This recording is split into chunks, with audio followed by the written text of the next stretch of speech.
Many people have a difficult journey to get treatment for TB, so let's now meet Angelina Grab, featured in this book, Childhood TB and Stigma. You're 9, aren't you? Yes. And your mum Janet is here with you. Welcome, thank you for joining us. Okay, so how easy or difficult was it for you to get a diagnosis? Angelina has a primary immune deficiency, so she was quite ill in the year leading up to her TB diagnosis, and we're not really too sure exactly when she actually acquired the infection. She had multiple pneumonias, and that can be one of the presenting signs of TB in children. So, but really about 2 months before we got the diagnosis, she started having nighttime fevers every night. She was not growing, she was not eating. Her teacher at creche used to complain that she just sat all day long. She wasn't playful like the other children. So it was really very concerning. We didn't know what was wrong. Her pediatrician sent her for evaluations to a cardiologist, to all kinds of specialists to see. We had to have tests to see whether she didn't have cystic fibrosis. So when we got the diagnosis of TB, it was quite a relief actually that it was something that we could treat.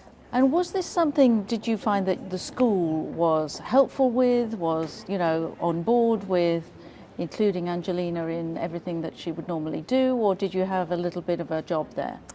So at first we had quite a job. So when we got the diagnosis, I immediately went to the principal of the school she was attending and told her, what the diagnosis was. Angelina wasn't coughing at all. So and we were assured by all the doctors that she was not at any danger to the other children. They couldn't catch TB from her. The coughing is how the yes, and if you have a cavitary lesion that where you can cough out the bacteria, but Angie didn't have any such things. So so we had a letter from her pediatrician to say that she was really no threat to any other child.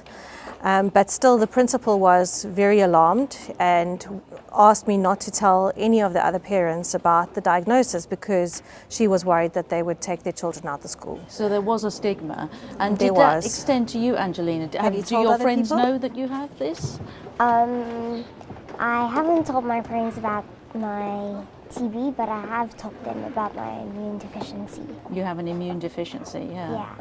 Yes. And have you found that all along you've been reluctant to tell other people, or? I don't feel that way. I feel that it's very important to share with people as much as possible. So I myself try to tell people, about Angie's experience with TB. So whenever there's an opportunity, we do discuss it, because I think it's very important to educate people about TB and that it can happen to anybody.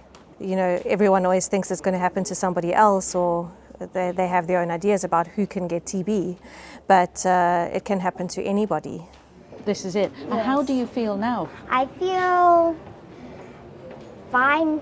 I feel great. Can you do sport? Can you do everything you want to do? Yes. You can do everything? Yes, because I swim, I do horse riding, so. And what does the future look like now? What are you planning for Angelina? What are you planning for yourself? Well, me and my cousin, when we grow up, we want to own a horse farm.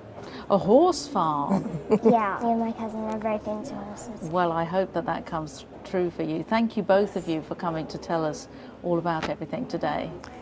Thank you for having us. It was great.